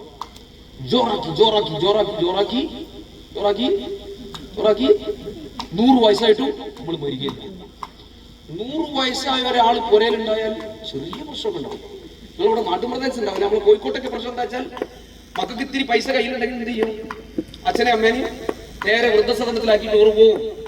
ഇനി അച്ഛനോടും അമ്മേനോടും വലിയ സ്നേഹമുള്ള മക്കളാണെങ്കിൽ എന്ത് ചെയ്യും? ഒരു വലിയ പുര അച്ഛനും അമ്മയും ഉണ്ടാക്കി കൊടുത്തിട്ട് ഒരേ അവിടെ ടെക്സ്റ്റ് പോകും. ഈ വലിയ പുരയിൽ പേടിച്ച് കഴിയാണ് ആര്? ഈ പാവം അച്ഛനും അമ്മയും. ഇങ്ങനെ അല്ലാത്ത പാവങ്ങളുടെ വീട്ടിലുള്ളവരാണെങ്കിൽ കുറച്ച് പ്രശ്നങ്ങളാണ്. അപ്പൊ ഓർക്ക് വേറെ ആരെയും ആശ്രയമില്ലാതെ ജീവിക്കാൻ ഒരു 5000 രൂപ കൊടുക്കണം എന്നുള്ളതാണ് ഇപ്പോൾ ആഗ്രഹം. ഇപ്പൊ സ്ത്രീകൾക്ക് എന്തോ ഒരു ഇത് കൊടുത്തില്ല. ഇപ്പൊ സർക്കാർ എന്തോ പ്രഖ്യാപിച്ചില്ല. എന്താ ആർക്കാ കിട്ടുക? 35 വയസ്സ് മുതൽ 60 വയസ്സ് വരെ എല്ലാവർക്കും കിട്ടും. BP എല്ലാവർക്കും കിട്ടും. എല്ലാവർക്കും കൊടുക്കണം നമ്മളാണ്. ഇപ്പൊ ചോദിക്കില്ലേ, BPL കാർഡല്ലാത്ത പാവങ്ങളുടെ പുറകെ ചെന്ന് നമുക്ക് ഇല്ലല്ലോ കൊടുക്കണം നമ്മൾ ആഗ്രഹം. 1000 കൊടുത്താൽ പോരാ. ഏറ്റവും ചുരുക്കി 2500 കൊടുക്കണം നമ്മൾ ആഗ്രഹം. നമ്മളെ മക്കൾക്ക് എന്തോ ഒരു പൈസ കൊടുക്കുന്നുണ്ട് ഇപ്പൊ സർക്കാർ. എന്താ പരിപാടി? മക്കൾക്ക് പഠിക്കണം മക്കൾക്ക് എന്തോ ഒരു പൈസ കൊടുക്കുന്ന ഓർമ്മക്കുറവുള്ള ക്ലൂ എന്നാ ഞാൻ പറഞ്ഞോളൂ. കണക്ട് വർക്ക് 1000 രൂപ കൊടുക്കണേ. 1000 രൂപ പോരാ നമ്മുടെ അഭിപ്രായം. എന്തത് കൊടുക്കാൻ കഴിയാത്ത ഇമ്മക്ക് കൊടുക്കാൻ കഴിയാത്തത് കേന്ദ്ര സർക്കാർ നമുക്ക് നിയമപരമായി തരേണ്ട പണം തരാതെ നമ്മളെ ശ്വാസം മുട്ടിച്ചു കൊല്ലുക. എന്തിനത് കൊല്ലണെന്ന് അറിയുന്നത്? നീതി ആയോഗ് എന്ന് പറയുന്ന സാധനമാണ് കേന്ദ്ര സർക്കാരിന്റെ. ഈ സ്ഥിതി വിവര കണക്ക് ആസൂത്രണ കമ്മീഷന്റെ ഒരു സാധനമാണ് നീതി ആയോഗ്. നീതി ആയോഗ് എല്ലാ കൊല്ലവും റിപ്പോർട്ട് ഇറക്കും. ഇന്ത്യയിലെ സംസ്ഥാനങ്ങളെ കുറിച്ചുള്ള റിപ്പോർട്ട് ഇറക്കും. ഏത് റിപ്പോർട്ട് ഇറക്കിയാലും 1ാം സ്ഥാനത്ത് കേരളം. ആരോഗ്യത്തിൽ 1ാം സ്ഥാനം, മറ്റെന്താണ് ആയുർദൈർഘ്യത്തിൽ 1ാം സ്ഥാനം, വിദ്യാഭ്യാസത്തിൽ 1ാം സ്ഥാനം, എല്ലാത്തിനും കേരളം 1ാം സ്ഥാനം. സഹിക്കൂ മോഡി ഡബിൾ ഇഞ്ചിൻ സർക്കാർ എന്ന് പറഞ്ഞാൽ മോഡിയുടെ പാർട്ടി തന്നെ ഭരിക്കണ ധാരാളം സംസ്ഥാനങ്ങളുണ്ട്. സംസ്ഥാനം ഒരു ഭരിക്കണ്, കേന്ദ്രവും ഒരു ഭരിക്കണം. ആ സംസ്ഥാനങ്ങളെല്ലാം മോഡിന്റെ സർക്കാർ ഉണ്ടാക്കുന്ന ലിസ്റ്റില് സർക്കാരിന്റെ ഏജൻസി ഉണ്ടാക്കുന്ന എന്നെ ഈ ഉദ്യമം ഏൽപ്പിച്ചത് എൻ്റെ അഭിപ്രായത്തിൽ ഇപ്പോൾ നമ്മുടെ ഇടയിൽ ഭാസ്കരേട്ടനെ പോലെ നിശ്ചയദാർഢ്യമുള്ള, താൻ വിശ്വസിക്കുന്ന തത്വസംഹിതയിൽ വളരെ ഏറെ വിശ്വസിക്കുന്ന, അല്ലെങ്കിൽ അത് മുറുകെ പിടിക്കുന്ന, വളരെ ചിട്ടയായ ഒരു ജീവിത രീതി പുലർത്തുന്ന ഒരു വ്യക്തിയെ നമുക്ക് കണ്ടെത്താൻ കഴിയില്ല.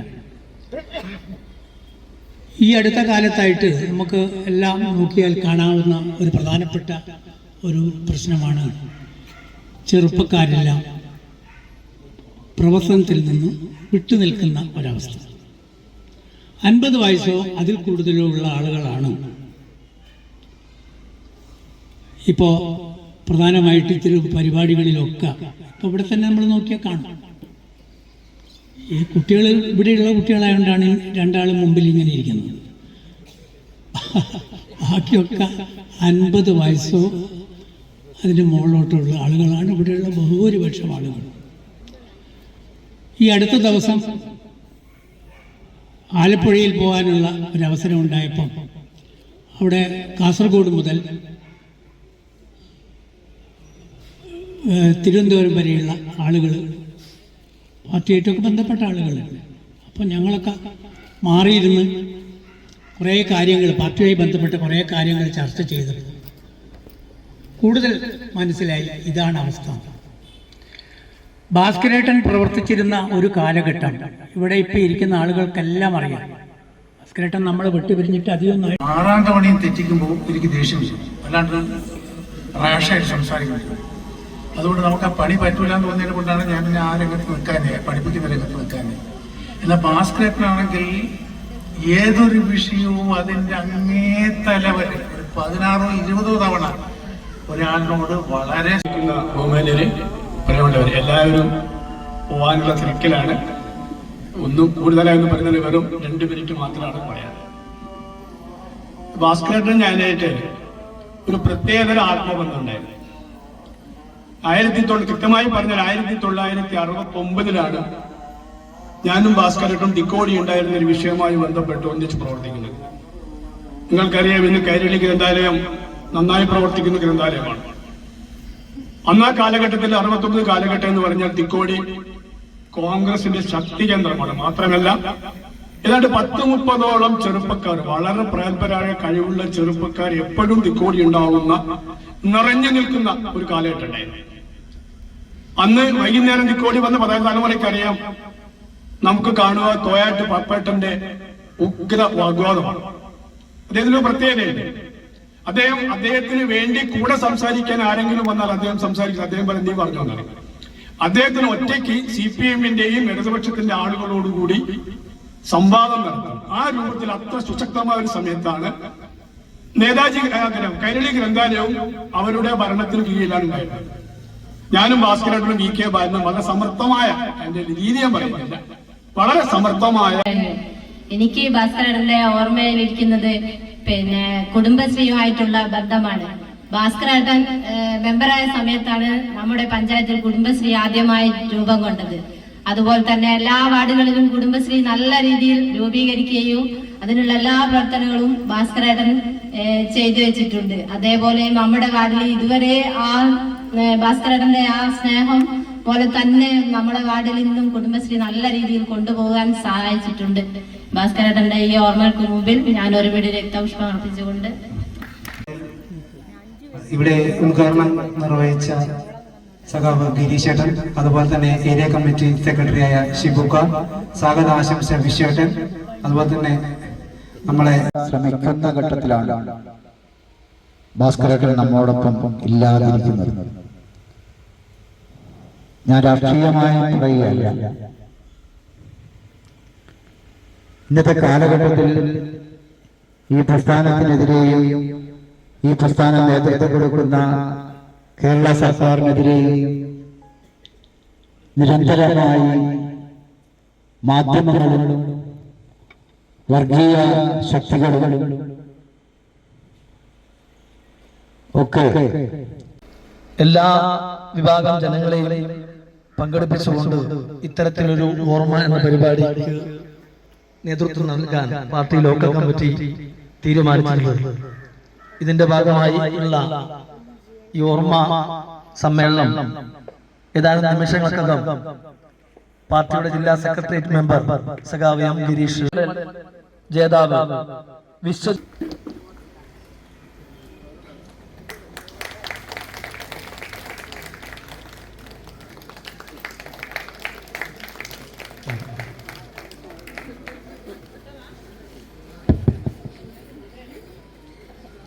അടുത്തായി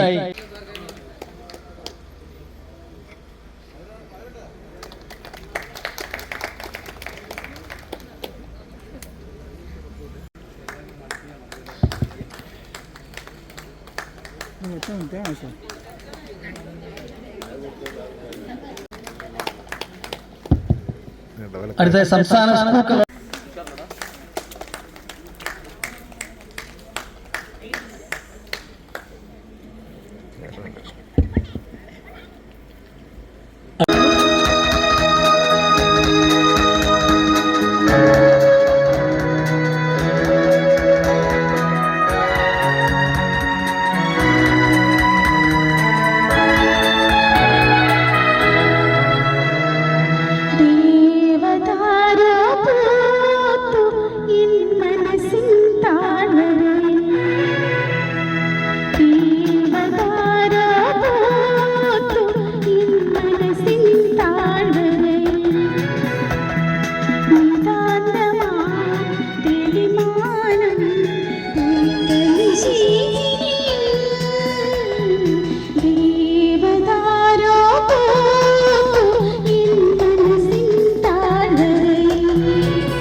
ചാലമേ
സിന്ദാബാദ് ഫെബ്രുവരി 16 സിന്ദാബാദ് ഫെബ്രുവരി 16 സിന്ദാബാദ് ഫെബ്രുവരി 16 സിന്ദാബാദ് ഫെബ്രുവരി 16 സിന്ദാബാദ് വി.കെ. ഭാസ്കരേട്ടൻ ദിനം സിന്ദാബാദ് വി.കെ. ഭാസ്കരേട്ടൻ വി.കെ. ഭാസ്കരേട്ടൻ ദിനം സിന്ദാബാദ് വി.കെ. ഭാസ്കരേട്ടൻ ദിനം സിന്ദാബാദ് രക്തസാക്ഷികൾ സിന്ദാബാദ് രക്തസാക്ഷികൾ സിന്ദാബാദ് രക്തപതാക സിന്ദാബാദ് രക്തപതാക സിന്ദാബാദ് ഭാസ്കരേട്ട നേതാവേ ഭാസ്കരേട്ട നേതാവേ ഭാസ്കരേട്ട നേതാവ് സിന്ദാബാദ് ഭാസ്കരേട്ടൻ ദിനം സിന്ദാബാദ് ഇൻകുലാബ് സിന്ദാബാദ് ഇൻകുലാബ് സിന്ദാബാദ്